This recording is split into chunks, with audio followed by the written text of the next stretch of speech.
Pressure on a group that has been under a great deal of pressure already this year. Right now, the Dow clawing its way back, up 14 points. Back to you guys. Hi, Mary. Thanks so much. We want to take a look at real estate now. Is the smart money betting on real estate? Our wealth reporter, Robert Frank, now with some new data showing that, smart or not, the big money is making the bet. Over to you, Robert. Thanks, Maria. Well, again, call it smart money or big money. The wealthy are certainly pouring money into real estate these days. A new study shows that of people earning $450,000 or more, about a quarter of them are in the market right now for real estate. That's a huge jump from 17% last year. Add to that all the foreign buyers, the aversion to stocks these days, low interest rates, and you've got a potential for an even bigger boom in luxury housing. Just today, we see news that the Woolworth building in downtown Manhattan is converting to multi-million-dollar apartments. The penthouse in that famous green cupola at the top, it's going to have 5 floors. Price will no doubt be tens of millions of dollars, a huge step up from that old 5 and dime that started that building. In Miami, meanwhile, news yesterday that a waterfront mansion sold for $47 million, the all-time record in Miami. It's 30,000 square feet, 10 bedrooms, 14 baths, a separate spa, and 6 wet bars. The buyer is a Russian, no doubt, who loves to party with 6 wet bars. Maria? Nice. A lot of vodka. 6 wet bars. 6 wet bars. You know, maybe he's a vodka owner or something. Who knows? So is much of the money in real estate coming from foreigners then? It's everything right now. It's like a harmonic convergence for high-end real estate. You've got all the Russians, the Chinese, the Brazilians pouring in. You've got low interest rates for the wealthy who can get credit right now. You've got this mansion cliff, which I talked about, where the wealthy want to get these deals done this year. So I think it's going to be a really hot 6 months for these multi-million-dollar properties, especially in New York and Florida. All right, Robert, thanks so much. Thank Robert you. Frank. We think that prices have stabilized, but we think they might bounce around here a little bit at the bottom. Might go up a little, might go down a little, but we're not expecting to see, huge improvement going forward. We could expect to see that over the long term, perhaps, but in the near term, we're really not so sure. And that was Fannie Mae's CEO here on CNBC earlier, tempering expectations of a dramatic turnaround for home prices. But should he be more optimistic? Yeah, CoreLogic reporting that home prices rising 2.5% in June from a year ago. Why? Not government programs, but instead it's the basic rules of supply and demand. Is this evidence the housing market is turning the corner sooner than many think? Fred Glick is president of U.S. Loans Mortgage. He isn't so sure, but Billy Procida is more optimistic. Billy, it certainly seems as though housing has turned the corner. Well, look, I think all the bad stuff's behind us, and the numbers that have changed, and I don't really like to follow the numbers because you can't really trust them too much, in my opinion. But look, housing prices and the volume has gone up because the robo signings behind us, and now you got private equity funds coming in, buying up thousands of houses at once.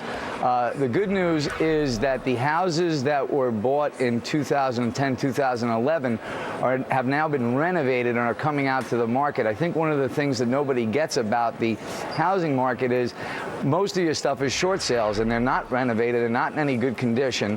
And the stuff that moved in 10 and 11 that's been renovated and is being sold by a good local broker are getting good numbers. And by the way, the first-time home buyer, like always, is the one going to pull us out of this market. Well, Fred, what about pricing here? I mean, the issue of supply keeps coming up because of the foreclosures and just because there's just a lot of supply on the market. Is that still the case, or are we slowly but surely getting rid of this supply, and what has that done to prices? Wow. Okay. Well, first of all, I'm still working on the 6 wet bars. But anyway. Oh, okay. That's true. Lay off the vodka so we can get through this segment. No problem. It's all over the place is the biggest problem. You've got tons of rentals now. You do have first-time buyers coming in the market, but a lot of the problem has been that they're trying to buy a house and then the appraisals get whacked, or they can't qualify for some reason. FHA's, Fannie standards, everything's getting tough, and the mortgages are really what's hurting and pushing things down, even though people want to buy.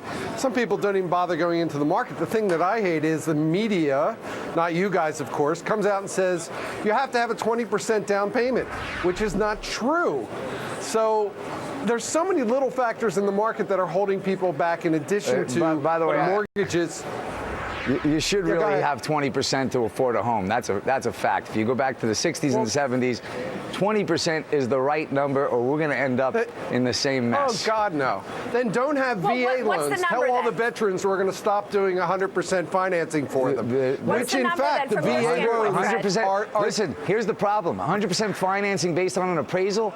And if appraisers were any good, we wouldn't have had this problem in the first place. We had appraisers Fannie appraise Mae- every house in the Right. country. And they're all So 30% off. Fannie Mae and Freddie Mac need to go and get rid of the HVCC. That will open up the markets, and we will have more sales. I guarantee you. Is it easier to get a mortgage or not, Fred? It's No. tougher. Compared It's to tougher. it's stupid. These underwriters are Is it scared harder or to not? death. Scott's asking, is it tougher to get a it is mortgage harder. I mean, today? you run a mortgage company. You're a mortgage broker. Is it easier or more difficult Gotta be tougher. to get a mortgage? Tougher. Period. Regardless of what you put down. By the way, What's tougher, Scott? I agree Money with I've had Fred. 33%. I agree I've with had Fred. It is 33% tougher. loan to value refis that they won't do because somebody turned left instead of turning right 5 years ago. Hello? Well, It's ridiculous out there. They do have to get a little bit better about the people that have done short sales that have decent credit. They should be able to go buy a house again, because one of the problems is when the first-time home buyer and the second and the step-up market, when they're buying a short sale, that person that sold and got out of the house, they were forced to not pay their mortgage, even if they could. They were forced to go 3 to 6 months not paying their mortgage, and that's the buyer who we really need to look at and say, how do we enable them to get a mortgage to buy their next home? You know what? And there were people who did short sales who made their payments up to the end. Perfect credit, but it goes on your credit report as a short sale, and then you can't do anything for a few years, depending on who you have to go back to get financing. Guys, we'll make that the last word. Billy, Fred, thank you very much. We'll see you Thank soon, you. guys. Thanks. All right.